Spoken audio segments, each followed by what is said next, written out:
दोस्तों, लग्न में अगर आपके क्रूर ग्रह बैठे हैं, क्रूर या पाप ग्रह, जैसे शनि हो गए हैं और मंगल हो गए हैं, केतु, राहु, तो इनके फल अच्छे नहीं होते हैं एज़ कंपेयर टू शुभ ग्रह जैसे जुपिटर, गुरु, मर्क्यूरी,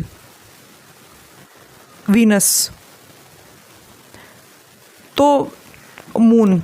ठीक है, तो क्या है ना, देखिए कॉम्बिनेशन भी हमको देखना है, लेकिन जो शुभ ग्रह हैं, जैसे मैंने आपको कहा जुपिटर हो गए, चंद्रमा हो गए, इन अ गुड फेज, मतलब जब खिलने के पूरे कंप्लीशन के, जब चंद्रमा पूरे हो रहे हैं उस फेज़ में जब जाते हैं तो वो शुभ माने जाते हैं। मर्क्यूरी, मून, तो ये शुभ ग्रह हैं, इनका लग्न में होना इज़ बेटर देन अशुभ जो ग्रह हैं। जैसे हमने कहा आपको, शनि हो गया, राहु, केतु, मंगल, ये ज़्यादा अच्छा प्रभाव तब करेंगे जब वो आपके 3rd, 6, 10, 11 मतलब उपचया भाव में है। ओके, क्यों? तो जो मेलेफिक्स हैं, मतलब जो क्रूर ग्रह हो गए ना, या पापी ग्रह, जो आपके घर हैं 3, 6, 10, 11, ये प्रॉस्पेरिटी और ग्रोथ के घर हैं कुंडली में।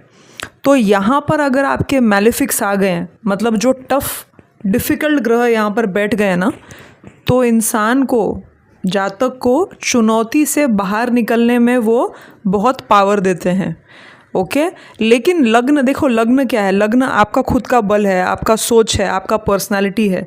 इसमें अगर कॉम्बिनेशन में या अकेले ही क्रूर ग्रह बैठ गए या पापी ग्रह बैठ गए, तो मनुष्य को पहले तो खुद को समझने में टाइम लगेगा और उसके बाद उसको बाहर के चुनौतियों को फेस करना है। मतलब वो पहले तो खुद को समझेगा, खुद को ठीक करेगा, अपने मन से जीतेगा, तो उसका कंपटीशन जो है, उसकी तकलीफ़ें डबल हो जाती हैं। आप समझ रहे हो ना? तो एक एग्जांपल लेते हैं कि मान लीजिए किसी के लग्न में केतु है, केतु फर्स्ट हाउस। ओके, अब यहाँ प्रॉब्लम यह आता है ना कि इंसान को अपने आप को समझना, खुद से चिढ़,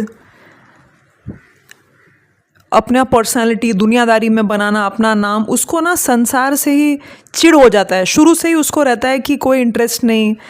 तो बहुत ही धीरे धीरे उसको ये समझ आती है कि भाई मैं आया हूँ यहाँ पर, अब मुझे कुछ तो करना पड़ेगा अपना। ओके, तो जुपिटर स्ट्रांग होना चाहिए इस केस में आपके चार्ट में। ठीक है, केतु अगर लग्न में है तो जुपिटर यानी कि गुरु का मजबूत होना ये हेल्प करेगा जातक को।